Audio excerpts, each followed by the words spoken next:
Est-ce que tu annonces le sujet, C'est Sophia? un peu annoncé le Vas-y. sujet. On s'est dit qu'on allait vous parler un petit peu d'une base qui était importante, surtout pour les acheteurs, en fait. Donc, on va se concentrer un petit peu sur vous.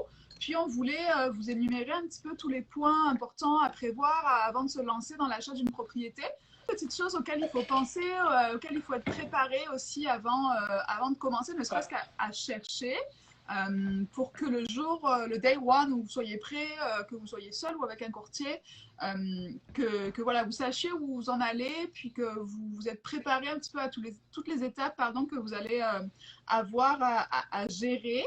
Est-ce que, moi je me demande, hein, Ouais. là on a Kathleen et ses amis qui sont là, d'habitude Yes. on est souvent seuls en fait là. Je pense Kathleen, tu veux-tu nous dire un peu pourquoi tu es avec tes amis en ce moment? Je pense qu'il y a Absolument. évidemment une raison particulière.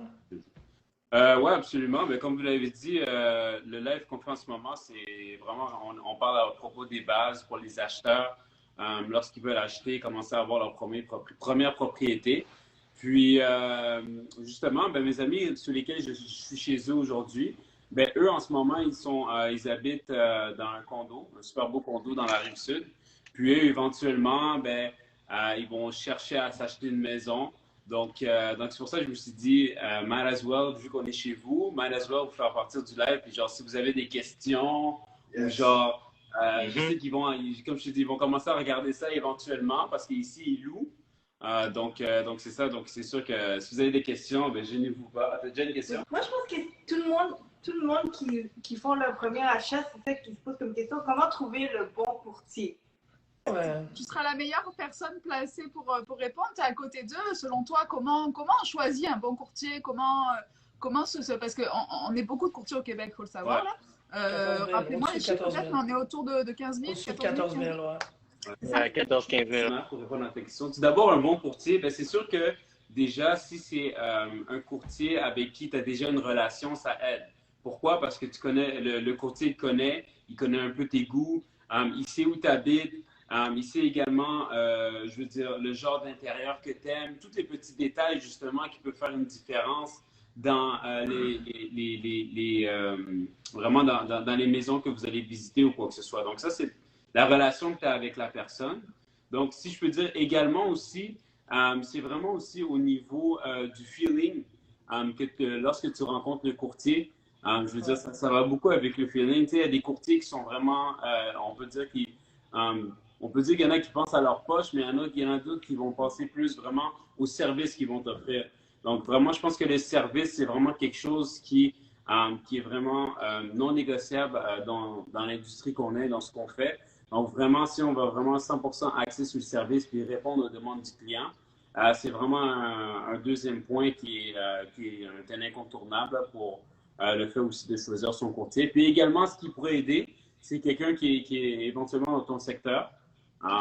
Bon, moi, c'est sûr, je suis dans le coin de Laval, puis vous êtes dans le coin de la Rive-Sud, mais je veux dire, à la fin de la journée, la relation peut passer à travers ça, tu vois. Mais c'est sûr un courtier qui est dans le secteur, qui connaît le coin, c'est vraiment un plus par rapport à quelqu'un qui a jamais été dans le coin. Moi, c'est pas comme si j'avais jamais été dans la Rive-Sud, j'y vais comme chaque semaine à peu près, là, puis on fait pas mal le tour. Mais donc, c'est donc un courtier qui connaît le secteur, qui connaît très bien le secteur également. Ça serait un troisième point que je pourrais dire qui fait en sorte que tu sais que tu auras un bon courtier dans les mains. Yes. Moi, j'aimerais ajouter quelque chose, Kathleen. Ouais. Deux choses, en fait. Premièrement, comme tu dis, faut avoir un bon feeling avec ton courtier parce que moi, je compare ça un petit peu à une relation quotidienne comme si tu avais avec tes collègues de job. Ton courtier, tu vas lui parler beaucoup, tous les jours, surtout si tu es en recherche très active. Donc, il faut que tu te sentes en confiance, il faut qu'il y ait quand même une relation. Souvent, les courtiers finissent par devenir tes amis parce qu'ils vont te suivre dans ton processus de vie, puis dans ton prochain achat, etc. Donc, avoir un bon feeling, c'est très important. Mais aussi, je dirais que c'est important de choisir un courtier selon le type de produit que tu vas acheter. Tu peux avoir ton meilleur chum là, qui est courtier immobilier, mais qui fait que des maisons unifamiliales, puis toi, tu veux t'acheter un plex à revenus. Tu sais, il faut que la personne que tu côtoies soit aussi capable de te renseigner sur ces sujets-là, ou du moins qu'il soit capable d'être accompagné d'un autre courtier, par exemple, qui peut l'aider s'il a des questions particulières, parce que selon le type de produit que tu vas magasiner, l'expérience va être un petit peu différente. Si tu es un pur investisseur, ben, il faut que tu aies un courtier qui soit confortable avec les chiffres et qui sache comment le processus fonctionne correctement versus une unifamiliale où, je ne dis pas que c'est plus simple, mais c'est comme on est vraiment plus sur la maison, le secteur, le zonage, les tests de pyrite, etc. Alors que quand tu vas sur du Plex ou du condo, par exemple, parce que le condo, c'est un produit qui est quand même compliqué à acheter parce qu'il y a beaucoup, beaucoup de documents à consulter. Donc, il faut que la personne sache déjà gérer ces documents-là. Donc, c'est peut-être les 2 points que j'ajouterais un petit peu à ce que tu disais. J'ai une petite question, guys, de quelqu'un dans le chat qui demande quelle serait la première étape pour débuter la recherche de maison? Puis le premier point, c'est vraiment le budget. Faut savoir combien tu peux emprunter avant de magasiner une maison afin de commencer à magasiner. Ça arrive souvent qu'on ait des premiers acheteurs qui nous écrivent en nous disant je veux commencer à faire des visites sur telle maison, telle maison, telle maison. Puis tu leur demandes s'ils sont prêts à approuver. Il y en a qui te disent oui parce qu'ils savent un petit peu comment ça fonctionne. Puis il y en a qui te disent non. Puis une fois qu'ils vont aller faire les démarches de la préapprobation, ils se rendent compte qu'ils n'ont pas le droit au budget qu'ils avaient pensé et ils étaient complètement à côté dans leur recherche de maison. Donc l'étape numéro 1 pour moi, c'est clairement de prévoir son budget. Donc ça, comment vous le faites? Moi, je suis d'avis qu'il faut comparer. Donc, allez voir votre banque avec qui vous êtes actuellement. C'est déjà un premier point que vous pouvez avoir. Puis, allez consulter des courtiers hypothécaires ou des spécialistes hypothécaires qui, eux, vont être capables d'aller voir quelle est la meilleure option pour vous, quel va être le meilleur taux et quel sera le meilleur plan financier pour votre profil. Parce que selon le type de produit que vous allez utiliser, c'est sûr que la méthode courante, c'est de faire un prêt sur 25 ans avec un terme 5 ans, taux fixe ou taux variable. Mais selon votre mise de fonds, selon votre situation d'emploi, etc., il peut y avoir des petites variantes. Donc, vraiment, valider votre budget avec votre banque ou avec un courtier hypothécaire, pour moi, ça serait la première chose à faire vraiment. Puis ensuite de ça, vous allez être capable d'aller chercher dans les tranches de prix qui correspondent à vos besoins.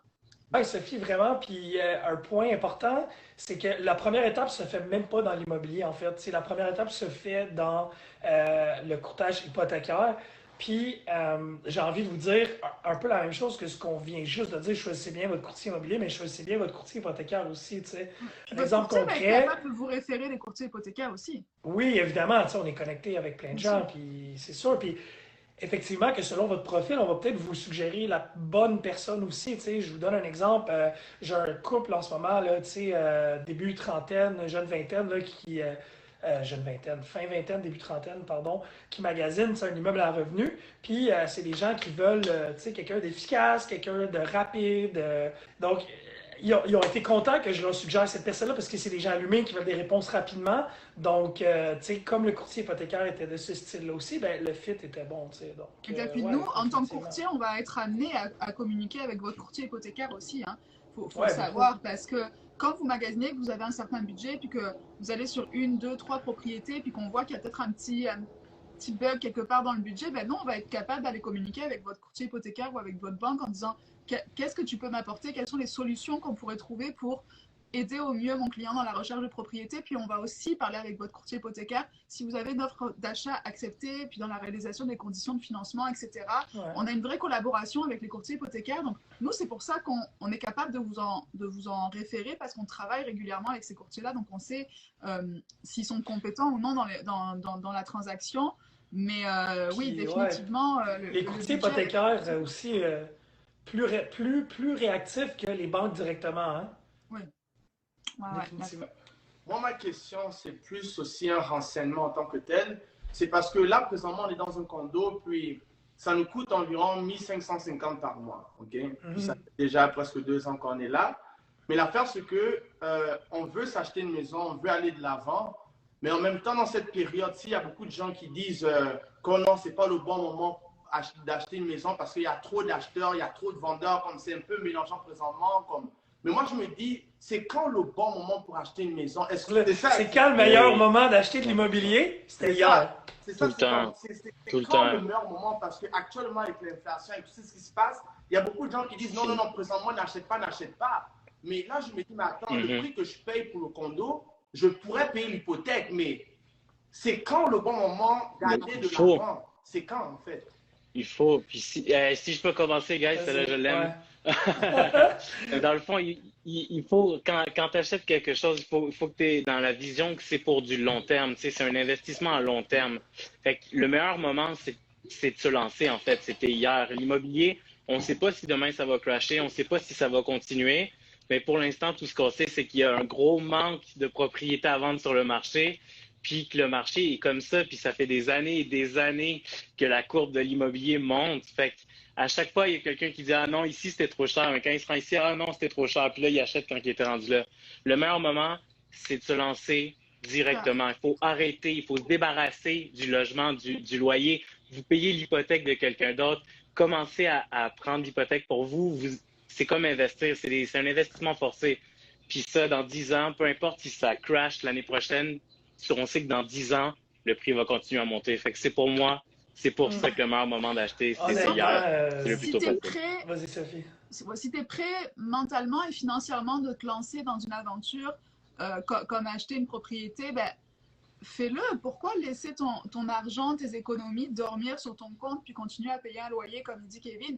C'est pas une obligation d'acheter. Chacun fait ce qu'il veut. Attention, c'est pas ce qu'on dit, mais si tu sais que tu peux le faire et que tu as le budget pour magasiner un certain type de produit, même s'il y a de la surenchère, etc., ben, vas-y, parce que tu prends le risque de payer plus cher peut-être plus tard parce que on t'a dit que ça allait cracher, on ne sait pas ce qui va se passer. Puis, il faut arrêter de penser aussi que les prix vont baisser. Ça n'arrivera pas.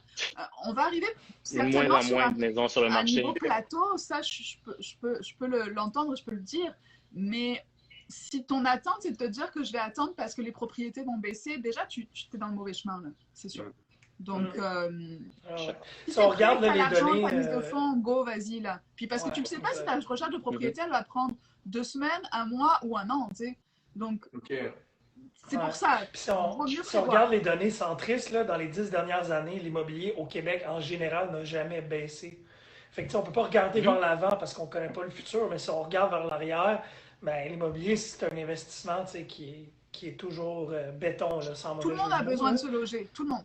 Ouais. Donc, puis, ça m'amène en fait au prochain point. Kathleen, est-ce que tu veux peut-être développer, parce que ça amène sur déterminer vos besoins en tant que client. Exactement, puis, moi, j'ai envie de dire rapidement juste une phrase pour introduire, puis Kathleen, peut-être tu peux en parler un peu, tu sais quoi tes techniques, toi, tu fais, mais moi, je trouve que quand je prends des acheteurs qui sont, disons, pas mûrs, qui connaissent pas le marché, qui ont besoin de conseils puis d'être guidés, bien souvent, les attentes sont très élevées.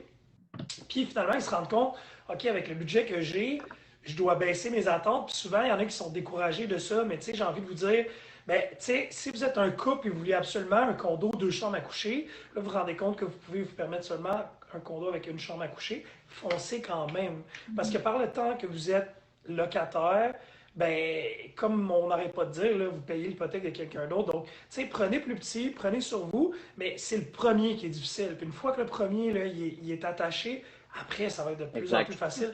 Vous allez pouvoir accomplir vos projets. Parce que vous avez ça peut aller plus vite que ce que vous pensez. Dans un achat, c'est le pouvoir d'achat qu'une maison te donne. C'est qu'avec la petite mise de fonds que tu peux valoir beaucoup plus d'argent. C'est un pouvoir d'achat que la banque va être reconnaissante plus tard pour donner plus d'argent en faisant une équité, etc. Donc, il y a encore plus de méthodes plus tard qu'on pourra voir aussi. Ouais.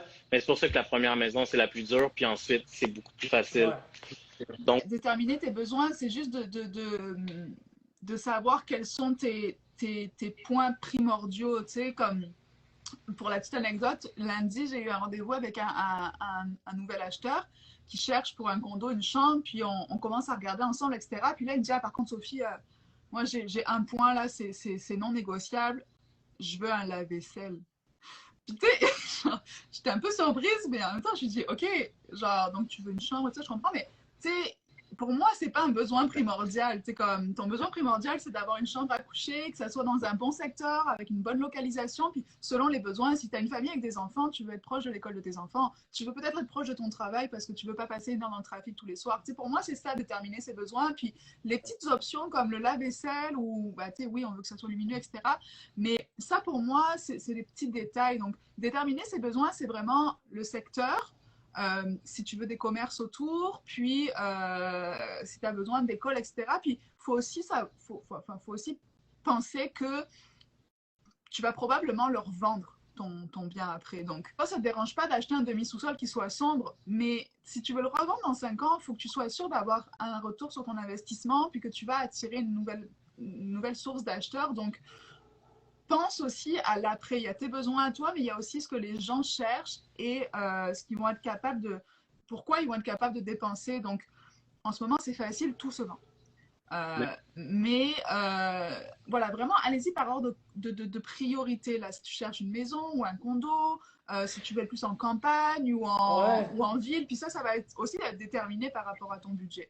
Pour clore ce point-là, déterminer le besoin et puis de savoir exactement ce que tu veux, ça permet quoi en fait? C'est que ça t'économise du temps de recherche. C'est ça qui est important. Quand on commence des fois pour magasiner une première maison, on ne sait pas trop ce qu'on veut, on commence à tout regarder, puis on va visiter tout et n'importe quoi, puis ça finit qu'au final, tu es juste perdu parce que tu es comme, ok, je sais plus en fait ce que je veux. Je pensais savoir, puis je le sais pas parce que j'ai visité tellement de choses différentes que je suis en train de perdre du temps de visite, puis possiblement des offres d'achat qui servent à rien.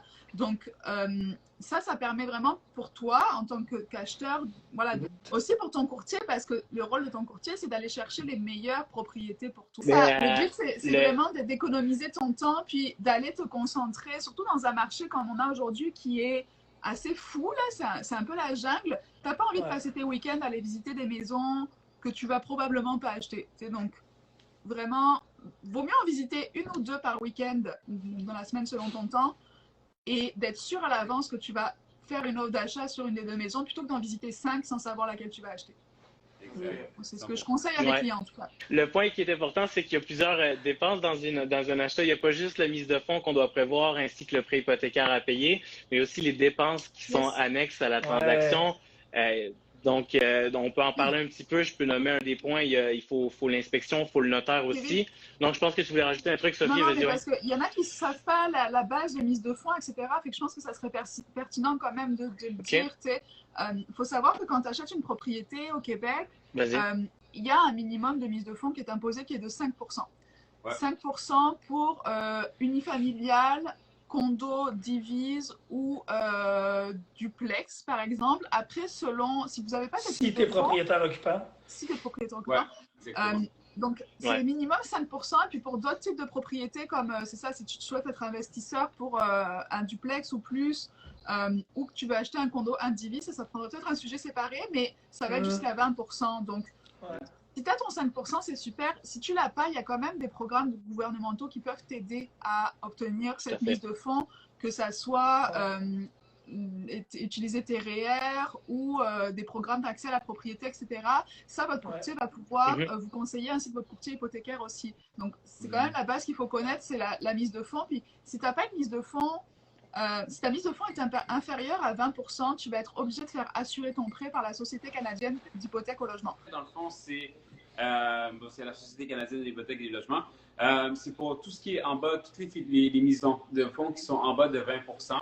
Dans le fond, la banque oblige que, lorsqu'il y a une mise de fonds en bas de 20%, oblige une espèce d'assurance. Cette assurance par rapport au prêt, c'est ce qu'on appelle la SCHL. Et ça, dans le fond, c'est un pourcentage du montant. Il y a le pourcentage exact, ça va être lorsque vous allez sur la site de la SCHL, il y a un tableau qui explique très très bien les pourcentages que vous allez voir qui va être déterminé par rapport au montant du financement que vous allez avoir de votre hypothèque que vous allez avoir pour votre propriété. Puis, dans le fond, ce pourcentage-là, c'est un petit calcul, un calcul qu'ils font par rapport au pourcentage et dans la braquette qu'ils font. Puis, c'est ça qui va être ajouté justement à l'hypothèque que vous allez faire. Pour la SCHL, c'est ça, au financement. Puis, il y a plusieurs manières de le payer. La portion des taxes, il faut la payer directement, donc comptant. Et le reste du montant va être appliqué justement au montant qui va être financé pour l'hypothèque. Exact. Puis dans le fond, les braquettes, c'est des braquettes de 5, 10, 15, 20%. C'est ça. Fait que tu sais, si vous mettez comme 9,75, mettez 10, vous allez comme sauver. Puis, je vais juste rajouter un dernier petit truc. Dans certaines situations, c'est pas parce que vous mettez 20% de mise de fonds que vous ne nécessitez pas une assurance prêt. Donc, des fois... Entre 0,6 et 4% exact, Émilie. Merci. Merci, Émilie. Des fois c'est on va inviter Émilie plus souvent. C'est ça. J'ai un client, par exemple, qui avait mis plus que 20%. Il avait mis 20% de mise de fonds, mais il devait quand même prendre la prime SCHL à cause de son score de crédit. Donc, il obligeait quand même à prendre la SCHL à cause de son malgré qu'il a mis 20%. Mais comme je t'ai dit, c'est du cas pour cas. Mais la majorité du temps, lorsque c'est plus que 20%, la SCHL n'est pas... Exact. Frais aussi, donc on peut parler des frais de copropriété, donc les frais de condo, comme on parle souvent, qui ne sont pas directement pris en compte dans votre hypothèque. C'est un frais à prévoir mensuel qui peut quand même monter selon le type de propriété que vous allez regarder. Ça, c'est un des points importants à regarder. Je ne sais pas s'il y a quelqu'un qui voulait faire une petite parenthèse peut-être sur les points de copropriété, moi, les frais. Parce que je fais beaucoup de copro quand même à Montréal. Dans les frais de copro, il faut savoir que dans votre calcul hypothécaire, Émilie, pareil, pourra vous le dire, généralement, on va calculer dans votre endettement ce montant de frais de copro qui est calculé à peu près à la moitié des frais totaux. Mais quand vous allez regarder les documents d'une copropriété où vous avez des frais mensuels, c'est intéressant de regarder aussi si ça comprend l'électricité et le chauffage, parce qu'il y a certains frais de copro qui comprennent ça. Donc, si vous voyez des montants, des fois à $400 par mois, ne faites pas le saut, parce que des fois, dans ce $400 par mois, vous avez l'électricité, etc., qui est comprise, puis ça change un petit peu la donne sur votre budget, mais définitivement, ça va être une dépense à calculer aussi dans votre budget, puis aussi voir pourquoi les frais de copropriété sont plus ou moins élevés, parce que parfois, tu as des frais de copro qui vont être peut-être à 100 pièces par mois, mais selon les déclarations, les procès-verbaux de la copropriété, tu vas être amené peut-être à avoir une augmentation de tes frais dans les mois à venir, ou peut-être à avoir des cotisations spéciales qui vont devoir être parce que dépensées. trop bas ne veut pas nécessairement dire bon. C'est ça, il faut vérifier s'il y a un bon fonds de prévoyance, parce que s'il n'y a pas de fonds de prévoyance, puis il faut savoir qu'il y a une loi qui est passée où on doit avoir un minimum d'argent dans le fonds de prévoyance pour gérer les travaux à venir, etc. Puis ça, c'est des travaux, souvent, c'est de la toiture, les fenêtres, la façade, etc. Puis c'est des gros montants d'argent, donc ça arrive que ça soit déjà dans le fonds de prévoyance et que ça soit déjà calculé dans les frais de copropriété parce qu'ils ont eu une étude de budget, puis ils se sont dit, OK, on va monter tout de suite de 100 pièces, mais là-dedans, vous allez avoir les dépenses qui vont être comprises pour les gros travaux, mais des fois, ça l'est pas. Donc, ça peut vous arriver de magasiner une copropriété où vous allez être amené à envoyer un petit chèque de 10 000 dans l'année à suivre parce qu'il va y avoir de la toiture à refaire, puis tu veux le savoir avant, là, parce qu'il faut que tu saches financièrement si tu es capable de l'assumer. Donc ça fait partie des frais de copropriété qui sont importants.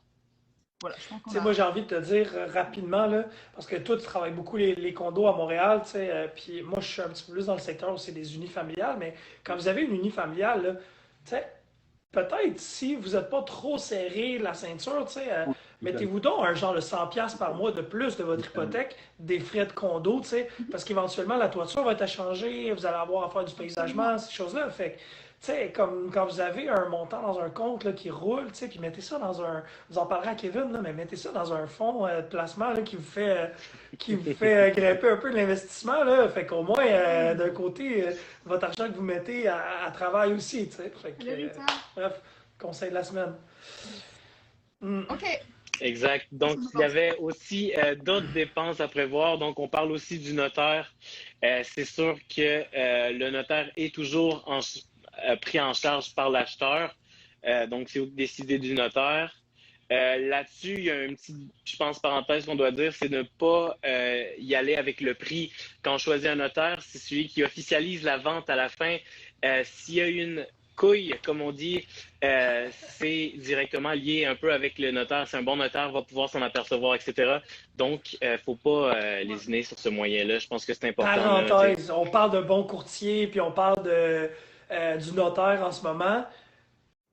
Les acheteurs qui nous écoutent là, en ce moment, là, si vous ne nous choisissez pas comme courtier immobilier, c'est bien correct. Mais j'ai un conseil, s'il vous plaît. Quand vous faites votre acte notarié, là, demandez à votre courtier qu'il soit là. J'ai déjà entendu une histoire où le notaire avait mis dans l'acte de vente que c'était sans garantie légale alors que c'était avec. Donc, votre courtier doit être là pour se rendre compte de ces petites choses-là puis vous empêcher de vous faire notarier un acte. Puis, parler du notaire en niveau budget, vraiment, parce que c'est ça, je pense que les gens sont intéressés à savoir. Moi, de mes expériences, c'est sûr que ça va varier selon le type de propriété que vous achetez puis le nombre de documents qui vont être à consulter, à gérer. Mais je vous dirais qu'en moyenne, pour un acte de vente comme ça, on est autour des 1500. Je sais Je pense que c'est à peu près ça. En tout cas, moi, c'est ce que ouais. j'ai vécu personnellement, puisque mes clients payent en général. Donc, c'est quand même une dépense, puis c'est un chèque que tu lui fais là. Ça, c'est un budget que vous allez devoir prévoir vraiment dans votre compte en banque, parce que vous ne pouvez pas l'inclure dans votre financement. Faut vraiment avoir cet argent-là, puis c'est le jour où vous signez, vous faites votre chèque au notaire, puis bye là. Il y a les taxes aussi à prévoir dans l'achat. Donc, la taxe municipale qui devra être prise en charge, qui est un peu un ratio par rapport au nombre de jours dans l'année. La scolaire, tout à fait aussi, puis la taxe de bienvenue, donc Monsieur Bienvenu qui a fait cette taxe-là. Est-ce qu'il y avait, Kathleen, si tu voulais dire quelque chose sur les taxes? Je vais leur annoncer, quand vous allez acheter votre maison, il va y avoir ce qu'on appelle une taxe de bienvenue. Donc, c'est une taxe que vous devez payer à la ville par rapport à certains pourcentages, mais c'est ce qu'on appelle une taxe de bienvenue. Comme par exemple, c'est 0,5% sur le premier. En tout cas, ça fonctionne à propos de braquettes, ça tient. Ouais. Donc, c'est une taxe pour vous souhaiter bienvenue dans votre nouvelle maison que vous devez payer à la ville. Oh, ok, mais c'est une taxe que eux autres nous payent, c'est ça? Non, c'est que vous devez payer. Non, c'est pas. Mais je pense que. Qui est inventé par Monsieur. C'est Monsieur Bienvenu. Monsieur Bienvenu, qui s'appelle Monsieur Bienvenu qui a inventé cette taxe. Donc, c'est pour ça qu'on l'appelle la taxe de bienvenue, mais le vrai nom, c'est la taxe de mutation. Cette taxe-là, donc. Je vous invite à y envoyer des emails de Tu peux très facilement calculer, tu vas voir, tu tapes taxe de mutation avec le nom de la municipalité sur Google, puis tu vas tout de suite être capable de savoir combien tu vas devoir donner à ta municipalité. Puis ça, c'est payable dans les 4 à 6 semaines en général après ton acte notarié. Puis, tu peux t'entendre avec la municipalité sur... Moi, je paye cash, personnellement, je suis plus pour ça, mais tu peux peut-être la payer en 2 ou 3 fois. Ouais. Mais c'est un montant qui est quand même beaucoup. À Montréal, par exemple, moi, je suis habituée à aller voir un condo à Montréal, dans proche centre-ville, là, une taxe de bienvenue, c'est 4 à 5 000 $. Ouais. Donc, pareil, c'est de l'argent qu'il faut que tu aies prévu dans ton compte en banque parce que tu ne peux pas le financer. Ça, c'est super important de le préparer parce que tu peux vraiment avoir des problèmes si tu ne la payes pas, là. Donc, le nom de bienvenue est un peu plate, là, mais c'est juste parce que le gars qui a inventé ça s'appelle bienvenue. Oui, en fait, j'ai envie de vous dire, hein, à Montréal, les taxes de bienvenue sont encore plus chères parce que les braquettes, en fait, évoluent plus rapidement, mettons, qu'ailleurs au Québec. Donc, c'est ça. Si jamais vous voulez acheter une propriété à l'extérieur de Montréal, vous pouvez me contacter. Est-ce qu'on parle de l'inspecteur en bâtiment? Yes, Ouais, on revient sur l'inspecteur aussi. L'inspection, c'est quelque chose de super important. Est-ce qu'Alex, tu veux nous en parler un petit peu? Bien sûr. Ben, écoutez, au niveau de l'inspection, en fait, moi, j'ai envie de vous dire que je vais aller à l'encontre de ce que la majorité des courtiers vont vous dire. Pas parce que je vous conseille de faire ça, pas du tout, mais c'est juste parce que j'ai envie d'être le mouton noir ce soir. Fais attention à ce que tu dis. Exactement. Règle générale, faites toujours une inspection. Cependant, il y a toujours une exception à l'exception. Dans certains cas, ça vaut peut-être la peine de ne pas faire d'inspection pour mettre votre offre d'achat au-dessus de la liste. Donc, à prix égal, peut-être que si vous enlevez l'inspection, ça va être votre offre d'achat va ressortir du lot. Cependant, si vous achetez une propriété 1982, qui a eu 3 propriétaires depuis, puis que là, il y a eu des cracks de fondation, la toiture, on ne sait pas trop, ne faites pas ça. Dans la majorité des cas où je suggère de ne pas faire l'inspection, c'est quand vous avez, par exemple, des propriétés qui sont quasi neuves, que le propriétaire l'a habité ou l'a construit ou la connaît très bien. Si jamais il y a un syndicat de copropriété qui gère votre propriété, si vous êtes dans un immeuble où il y a 150 unités, entre vous et moi, l'inspection, ça ne sert pas à grand-chose. Dès qu'il y a un problème, le syndicat de copropriété va sauter dessus. S'il y a un dégât d'eau qui part du 3e, vous habitez au 1er, ça se rend jusque chez vous. Évidemment, ce n'est pas vos assurances qui vont payer, t'sais. C'est sûr que vous devez assurer l'intérieur de votre condo. Aussi, mais il y a des belles maisons de ville aussi, aussi, des fois, qui sont gérées par des syndicats de copropriété. Fait que, ça peut vous donner l'opportunité de ne pas faire l'inspection. Mais, s'il vous plaît, avant de faire ça, comme parler avec votre courtier immobilier, évaluer les risques. Puis après, décider ce que vous faites. Parce que ça se peut aussi que votre profil d'acheteur ne correspondent pas avec une promesse d'achat sans inspection. Donc, faites attention à ça. Alex, je voudrais rajouter à ton point, moi, les 2 moments où je dis à mes acheteurs que c'est peut-être pas nécessaire de mettre la condition d'inspection, C'est Parce parce que que pour vrai, hey, excuse, tout le monde va vous dire faites l'inspection. L'OASIC aussi, là, mais quand tu es en arrière du rideau, là, des ouais. fois ça se jase. Des fois ça se jase. Voilà, Excuse, mais Sophie, je il y, t'ai a il y a coupé. des vendeurs qui sont bien conseillés par leur courtier, puis parfois fournissent des rapports d'inspection pré-vente. Oui, ça On c'est. s'entend que si tu vas avoir une propriété puis que tu as un rapport d'inspection qui date de 2 mois, bon, tu n'es peut-être pas obligé Faut avoir d'aller confiance. prendre un inspecteur, tu sais. Puis donc ça, tu sais, c'est quelque chose que je dis à mes acheteurs, je suis comme, bah, il y a un rapport qui vient de sortir, tu sais. Si le rapport vous convient, on va se contenter de ça. Ou des fois, quand une propriété a été vendue à quelqu'un d'autre, puis que l'acheteur s'est retiré après un rapport d'inspection, il faut savoir qu'il doit fournir ce rapport-là au vendeur et que le vendeur doit le communiquer aux futurs acheteurs potentiels. Donc, si vous savez que la Excellent propriété point. est remise sur le marché, s'il y a un rapport d'inspection disponible, tant mieux. S'il ne l'est pas, par rapport à cette raison-là, nous, les courtiers, on va demander au vendeur, au courtier du vendeur, de nous fournir ce rapport-là et puis de pouvoir le consulter avant de faire une offre d'achat. Donc, moi, c'est vraiment les deux situations où je dis à mes acheteurs, bon, on n'est peut-être pas obligé d'aller chercher un inspecteur. C'est juste que si ça vous sécurise, on va le faire, il n'y a pas de problème. Mais si vous voulez économiser un 500, 600, 700 pièces, C'est ça. voilà, on peut s'en passer.